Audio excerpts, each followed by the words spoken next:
लातूर शहरामध्ये एका कारला भर रस्त्यावर अचानक आग लागली। कारमधील वायरिंग जळली असून सुदैवाने कोणतीही जीवितहानी झाली नाही। ही घटना आज सकाळी 11:30 वाजण्याच्या दरम्यान डॉक्टर बाबासाहेब आंबेडकर चौकात घडली।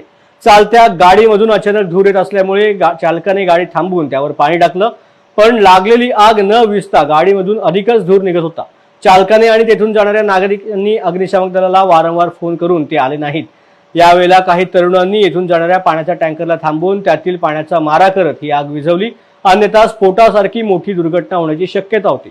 तरुणांच्या या तत्परतेने सर्वत्र कौतुक केले जाते। या घटनेचा आढावा घेतलाय आमचे प्रतिनिधी सलीम शेख यांनी। बाबासाहेब आंबेडकर चौकामध्ये एक इको गाडीला वायरिंग जळाली होती। उन्हाच्या उष्णतेमुळे वायरिंग जळालेली आहे। इथे नागरिकांनी आग विझीव केलेली आहे। ट्रॅक्टरचं पाण्याचं टँकर चाललेलं होतं, त्याला उभा करून नागरिकांनी पाण्याचं जे पाणी गाडीवर टाकून आग विझवण्यात आले। कशी होती आग आणि कसं लागलं होतं, काय सांगू शकतात थोडं? आम्ही सांगू शकतात की इको गाडी होती, ट्रॉफिक मध्ये फसली होती इको गाडी।